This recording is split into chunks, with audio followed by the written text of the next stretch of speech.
ભારતીય જનતા પાર્ટીના જે પ્રદેશ પ્રમુખ છે જગદીશ વિશ્વકર્મા એમના દ્વારા જ્ઞાનીબેન ઠાકોરને લઈને જે નિવેદન આપવામાં આવ્યું છે તેને લઈને કોંગ્રેસ દ્વારા પુરજોશ વિરોધ કરવામાં આવી રહ્યો છે, પરંતુ ક્યાંક ને ક્યાંક એવા પણ દ્રશ્યો સામે આવી રહ્યા છે કે આ વિરોધમાં જે મર્યાદાઓ છે એને પણ ઓળંગવામાં આવી રહી છે।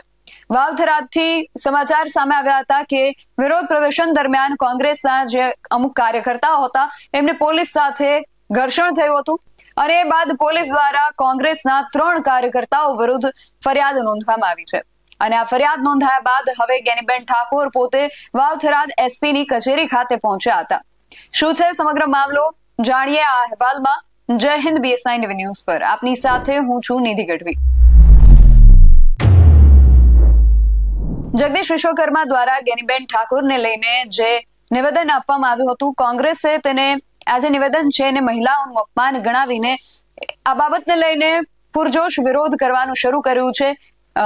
જો આ બાબતે જગદીશ વિશ્વકર્મા માફી નહીં માંગે તો આંદોલન જે છે એને વધુ ઉગ્ર બનાવવામાં આવશે તેવી પણ ચીમકી કોંગ્રેસ દ્વારા ઉચ્ચારવામાં આવી છે અને ઠેર ઠેર આ બાબતને લઈને કોંગ્રેસના કાર્યકર્તાઓ દ્વારા અને દિગ્ગજ નેતાઓ દ્વારા પણ વિરોધ પ્રદર્શન કરવામાં આવી રહ્યું છે।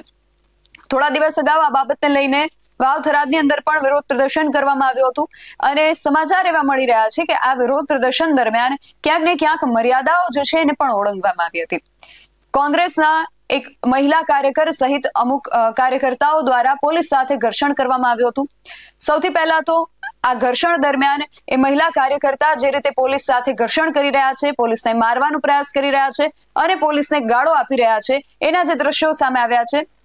ગાળો અમે તમને બીપ કરીને જ સંભળાવશું, પરંતુ એ જે દ્રશ્યો સામે આવ્યા છે તેના પર એક નજર કરીએ પછી આગળ વાત કરીએ।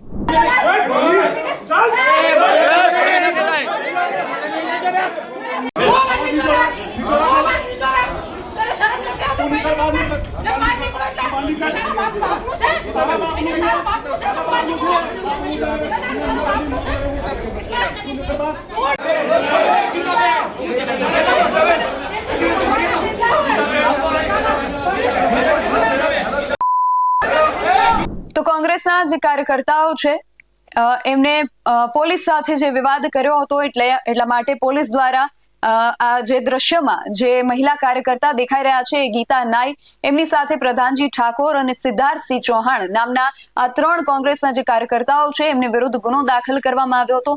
પોલીસ કર્મચારી સાથે ઝપાઝપી અને અસભ્ય વર્તન અને ફરજમાં રૂકાવટ મામલે ફરિયાદ જે છે એ દાખલ કરવામાં આવી હતી અને હવે આ સમગ્ર બાબતને લઈને જ્ઞાનીબેન ઠાકોર જે છે એ પોતે વાવથરાદના જે એસપી છે એમને મળવા માટે પહોંચ્યા હતા। એમની મુલાકાત બાદ જ્ઞાનીબેન ઠાકોરે શું કહ્યું એ પણ સાંભળીએ પછી આગળ વાત કરીએ। એસપી સાહેબને મળીને રૂબરૂ વાત કરી, આખી જે પરિસ્થિતિ હતી એ એમને પણ વાત કરીને અમે પણ એમને વાત કરી છે। વાવથરાદ જિલ્લાનું કાયદો અને વ્યવસ્થા જળવાઈ રહે, પદાધિકારીઓ અને વિવિધ પાર્ટીઓના આગેવાનો અને પોલીસ તંત્રનું સંકલન રહે નાના મોટા કાયમી કામો માટે, એ બાબતની વાત પણ કરી છે અને એમણે ખાતરી પણ આપી છે આવનાર સમયની અંદર કોઈ પણ નાના મોટા જે કાંઈ ઇસ્યુ બન્યા હોય એ વહીવટી રીતે કઈ રીતે સોલ્વ થાય એ સોલ્વ કરવા માટેની પણ એમણે ખાતરી આપી છે અને પોલીસનું કામ કરે, પદાધિકારીઓ એમનું કામ કરે, કાયદો અને વ્યવસ્થા જળવાય અને લોકોની સુખાકારી વધે, એ સૌ આગેવાનોની ચૂંટાયેલા પદાધિકારીઓ અને બ્યુરોક્રેસી એટલે અધિકારીઓની બધાની જવાબદારી છે અને આ બાબતમાં સૌ સાથે રહીને કામ કરશે। 3 ઉપર થઈ જાય એના વિશે શું કીધું? 3 આગેવાનો ઉપર જે FIR કરી છે એ એના માટેની તપાસ પણ એમને સોંપી છે।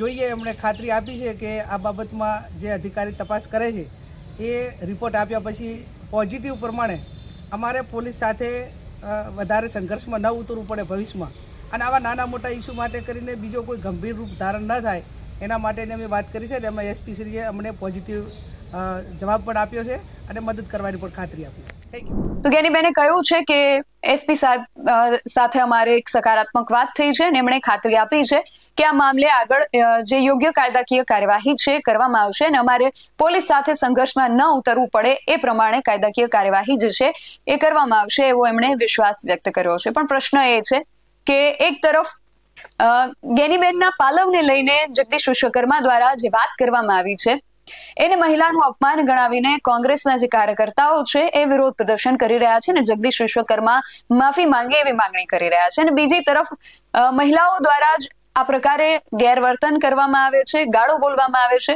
તો એને તમે કઈ રીતે જસ્ટિફાઈ કરી શકો? એને કોઈ પણ પ્રકારે જસ્ટિફાઈ ન કરી શકાય. સામે પોલીસનું પણ જે વર્તન છે અયોગ્ય જ છે. બંને તરફથી અયોગ્ય વર્તન કરવામાં આવ્યું છે અને એકેયને પણ આપણે જસ્ટિફાઈ ન કરી શકીએ. જ્યારે મહિલાઓ માટે મહિલાઓના અપમાનના મુદ્દે આપ વિરોધ કરી રહ્યા છો ત્યારે જે મર્યાદાઓ છે એને જાળવવી ખૂબ જરૂરી છે. હવે આગળ આ મામલામાં શું થાય છે એ ખાસ જોવાનું રહેશે. તમારું આ સમગ્ર વિષયને લઈને શું માનવું છે અમને કમેન્ટ કરીને ચોક્કસથી જણાવજો. આવા જ વધુ અહેવાલો સાથે મળતા રહીશું. તમે અમારી યુટ્યુબ ચેનલને સબસ્ક્રાઇબ કરવાનું અને અમને ફેસબુક અને ઇન્સ્ટાગ્રામ પર ફોલો કરવાનું ભૂલશો નહીં. બાકી અવનવી અપડેટ્સ માટે આપ જોતા રહો BSI TV ન્યૂઝ. નમસ્કાર.